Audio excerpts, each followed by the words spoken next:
Welcome to my allotment. It's the end of December between Christmas and the New Year, and what else would I be doing apart from some jobs up at my allotment? So if you've not already subscribed to my channel, if you could please do so, because you'll get lots of helpful hints and tips all throughout the year from my home garden, my allotment and also my home kitchen. Now I'm going to be going through the jobs I'm doing at the moment and the things I'm thinking about, because obviously it's going to be new planting season soon, so at the forefront of my mind is making life easier for me next year. Now this time of year it's really grubby, so I've double gloved because it's really cold, it's really wet, and I don't want to ruin my Christmas nails. So one of the things I've been doing, I don't know if any of you remember, but I had courgettes and squashes up here. Now I've lifted up the membrane that had the squashes and courgettes in it, and I'll be tidying that up ready to use next year, but I've covered that whole section ready for next year, because if I don't cover it, all the weeds will start growing in the spring. At the moment it doesn't look like an awful lot's happening, but it will be. And one of the things in particular is along the edges of the borders, the grass that's there. If you don't cover this with something, although it doesn't look like it will do, and it lifts up really easily now, in the spring it will have rooted in much more over the winter and it'll be much tougher to get out. Also, another issue that I have every single year is my fruit cage area where I've got grass. My grass always encroaches into my allotment, and it's a really big battle just to dig up a little bit of grass to stop it encroaching on the bit where I'm planting. So this year I'm trying something different.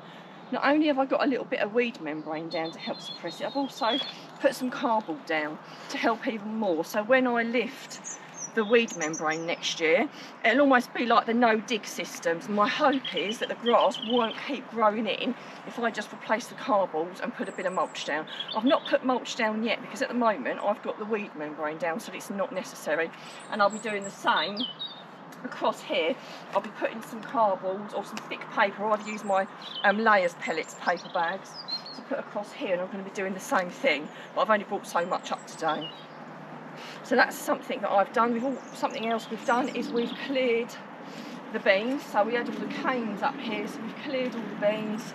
I had some fennel there which was really looking quite sorry for itself, and I decided it would be best served to get it covered, because I wasn't probably going to harvest any of it because it wasn't really up to much, and it had been attacked quite badly with the frost. So I've left that.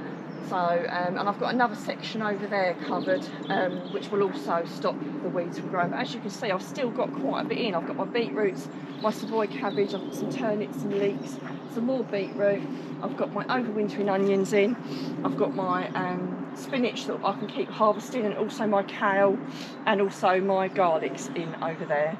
I know some people commented about their garlic looking a little bit sad this time of year, and they was worried that it wasn't okay. Well, do you know what? Mine looks exactly the same, and from recollection it always looks a little bit sad and a little bit limp this time of year, but just bear with and it will come back, because don't forget, it doesn't come to fruition until about June, July time next year. So if it's looking a little bit sad, the only thing you do need to do is just to make sure there aren't lots of weeds around it.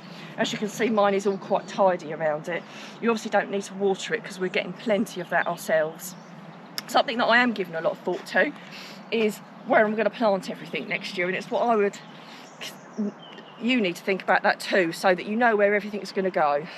Now I do a crop rotation system, so my courgettes, squashes and beans were in this quarter, they will then move over to that quarter, and all my roots, my potatoes, my carrots and my beetroots will move over to the bottom quarter, and all the leeks and the onions that were in this section will all come over to this section, and all my brassicas will then come over to this section.